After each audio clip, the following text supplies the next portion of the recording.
Christophe Bourseiller, bonsoir. Vous êtes écrivain, historien, vous publiez « Et s'ils étaient tous fous ?» Enquête sur la face cachée des génies, c'est chez Vuibert. Alors tous ces génies, tous ces grands artistes, qu'ils soient philosophes, cinéastes, peintres et écrivains, vous racontez que beaucoup ont un grain de folie. Et alors, dans votre liste, on est très surpris puisque vous commencez par quelqu'un qu'on imagine très rationnel, c'est Victor Hugo. Victor Hugo, dont vous racontez qu'il s'est perdu dans des séances de spiritisme totalement hallucinatoires. Ah non, mais il a failli perdre son âme dans ces séances de spiritisme. Il faut imaginer que Victor Hugo, qui était un écrivain mais aussi un homme politique, a été exilé à Jersey. Or, à cette époque-là, d'une part, lui venait de perdre sa fille Léopoldine, il était assez touché par cette mort. Et d'autre part, il y avait la mode des spirites, des gens qui vous disaient on peut faire tourner les tables et on peut rentrer en contact avec les disparus. Alors au départ, il a organisé des séances de table tournante pour rentrer en contact avec sa fille. Et puis très vite, c'est quand même Victor Hugo. Il s'est dit, je vais pouvoir peut-être rentrer en contact avec des personnages de l'histoire. Et là, ça a été le début d'une spirale de folie furieuse, puisqu'il est entré en contact avec alors tous les grands hommes de l'histoire. Puis il est attendez, parce que vous les nommez, ces grands hommes. Bien sûr, Chateaubriand, Racine, Mahomet, oui. Shakespeare, Molière, Aristote, Galilée, Napoléon Ier, Louis XVI. Jésus-Christ, et après Dieu lui-même, parce qu'il est allé encore plus loin.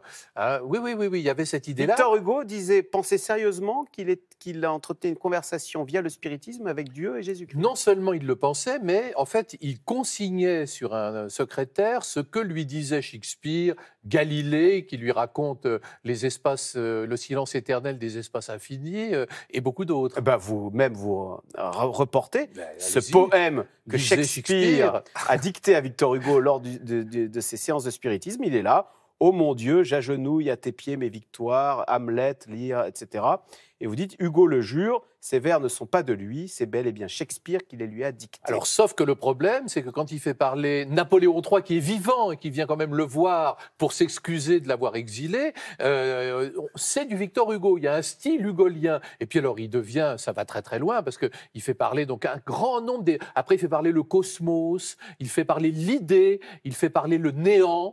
Et alors, tout ça dure pendant plusieurs mois, jusqu'au moment où un matin, un jeune homme qui a participé à une séance de spiritisme arrive dans la maison avec un fusil et menace de tuer tout le monde.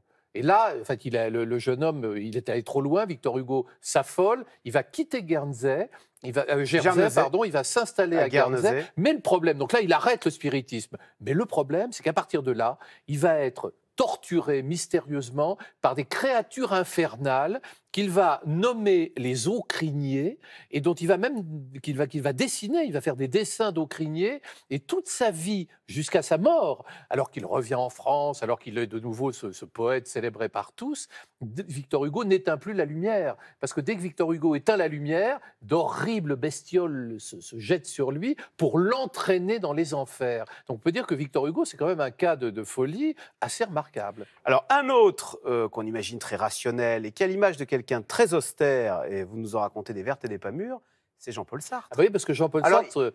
Oui. Il prenait quelques substances. Mais c'est ça, il était, il faut bien le dire, ultra drogué.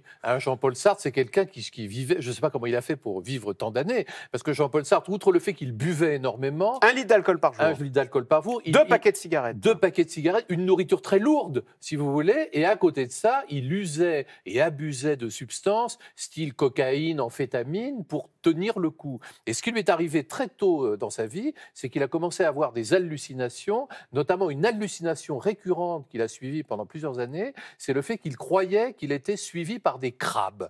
Et donc, où qu'il aille, par exemple, je suis face à vous, Axel, et là, sur la table, là, devant nous, moi, je vois des crabes. Alors, ce n'étaient pas des crabes méchants. C'est la différence avec Victor Hugo, qui craignait les Aucriniers. C'était des gentils crabes. Et d'ailleurs, Jean-Paul Sartre lui-même le raconte, c'est dans ses livres. Il dit, le matin, je me réveillais, je disais, bonjour mes petits crabes, comment allez-vous? Mais il marchait dans les rues, et puis lui savait qu'il était suivi par une dizaine de crabes qu'il escortait tels des gardes du corps. Autre grand torturé, alors on le savait, c'est Van Gogh.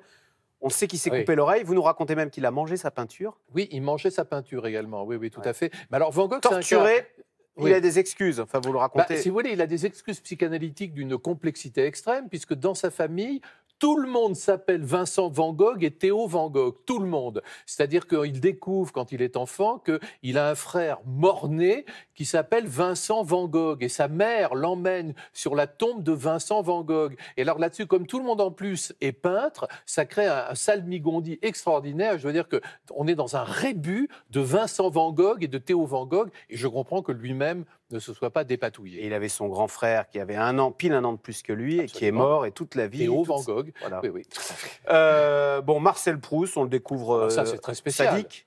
Oui, Quel est son petit plaisir à Marcel Proust? Alors Marcel Proust, c'est quelque chose qui se révèle pendant la guerre de 14, c'est que Marcel Proust commence à fréquenter des bordels sadomaso, et alors là, il va très loin dans la déviance sadomasochiste, puisqu'il torture des animaux.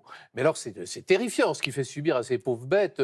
Je pense que la Société protectrice des animaux va être révulsée à la lecture de ce chapitre. On est loin de l'image du dandy du côté de chez Swann. Bien sûr, mais ce qu'il fait, c'est qu'il prenait des rats en cage. Alors, il les torture avec des aiguilles, il les pique jusqu'à ce qu'ils meurent, et quand la bête est morte, il la dissèque sur des photos de ses proches.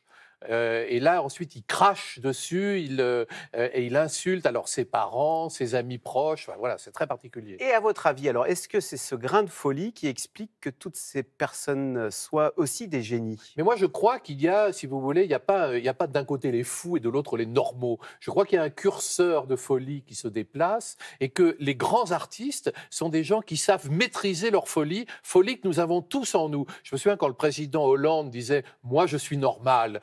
Je suis normal, je crois qu'il se trompait, parce que personne n'est normal. Je crois qu'il y a toujours cet élément de folie, et les grands artistes, Victor Hugo par exemple, a réussi à utiliser cette folie qu'il avait en lui, ses visions, toute cette démesure, pour ciseler une œuvre absolument unique. C'est le cas de beaucoup d'autres. Vous prenez Sade, puis même de grands souffrants, comme Gérard de Nerval par exemple.